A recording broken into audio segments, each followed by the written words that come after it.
Le traditionnel rendez-vous du mardi soir au FIAD Atakpamé, placé sous le signe de l'apprentissage continu, s'est une fois encore tenu ce 14 octobre 2025 sous la direction du coach Marguerite Awoku, trésorière du FIAD Atakpamé. Réunis dans les locaux de Nice Hotel, les participants ont entamé la soirée par une salutation à la nation togolaise et au FIAD Monde, conduite par l'ambassadeur Marie-Reine Sondjo et Monsieur Alexandre Cessy. Salut à toi, pays de nos aïeux. Je m'engage à parler de santé, de bonheur et de prospérité à chaque personne à qui je parle. La voix qui les a accueillis convenablement a été celle de l'ambassadeur Roger Wama, conseiller pédagogique, mis à la disposition de sa famille. Au menu de l'académie de ce soir, il est prévu des thèmes assez parlants dans le domaine tel que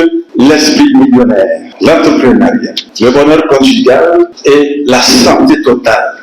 Disposons-nous donc de corps et d'esprit à écouter et surtout à mettre en application tous les enseignements qui nous seront donnés pour qu'enfin, ensemble, nous allions au sommet. Le thème introductif, la formation est la semence invisible de la richesse visible, a ouvert la série des exhortations. Cette première intervention a été brillamment développée par le président du FIAD Atakpamé, le coach Michel Achemi. La formation, c'est l'acquisition de savoir-faire, de savoir-être. La formation doit pouvoir nous servir à capitaliser un certain nombre de choses. La formation, c'est une semence invisible pour la richesse visible. Tout ce que je fais pour être toujours en bonne santé tous les jours, c'est une semence. La richesse visible, c'est quoi? C'est l'acquisition des biens et avoirs, mobiliers ou immobiliers. Quand on se forme, on se développe de façon harmonieuse. Nos parents, quand ils nous inscrivaient à l'école, cela nous permettait d'avoir des connaissances nécessaires pour se prendre en charge un jour. C'est pareil pour la formation. Ensuite, le coach Dominique Bassan, opérateur économique, a rappelé avec conviction que celui qui apprend aujourd'hui gouvernera demain.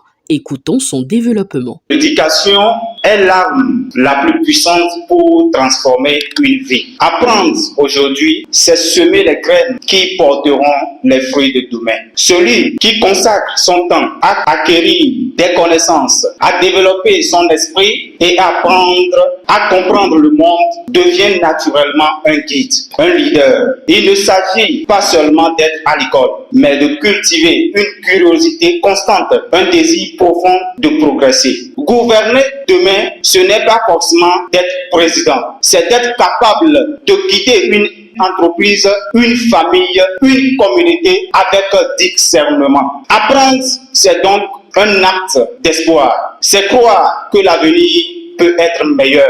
La troisième exhortation, menée par le coach Yaovi Denis Amegbignoin, enseignant en dessin industriel, portait sur un thème aussi pertinent, le biais cognitif, l'ennemi invisible de l'harmonie conjugale. Le biais cognitif, ce n'est pas une attaque extérieure ni une crise visible, c'est une distorsion intérieure, un filtre mental qui influence notre manière de penser, de juger, d'aimer, souvent sans que nous en ayons conscience. Le biais cognitif, c'est ce raccourci qui nous pousse à interpréter les gestes, les paroles ou les silences de notre conjoint selon nos émotions, nos peurs ou nos expériences passées. Voici 3 clés pour raviver l'harmonie afin de sortir du biais cognitif. Il est important d'observer ses propres pensées, prendre du recul et se demander, est-ce que je vois mon conjoint tel qu'il est aujourd'hui ou à travers mes peurs ou mes habitudes?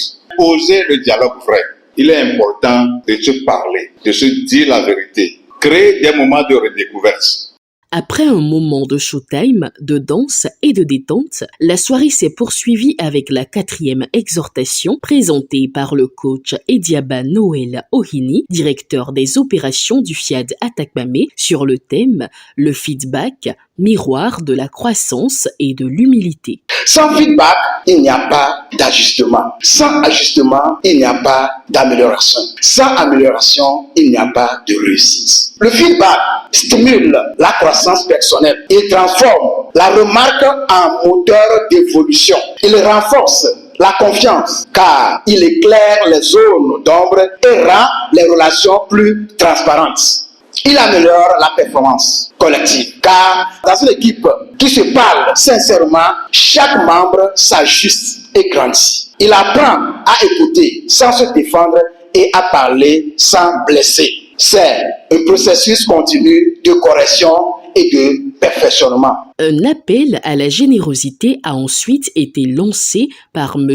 Komlan Badjogou, gestionnaire à la NSCT Atakpamé. La vie nous offre chaque jour une nouvelle opportunité d'être productif. Elle s'appelle l'étape de la semence.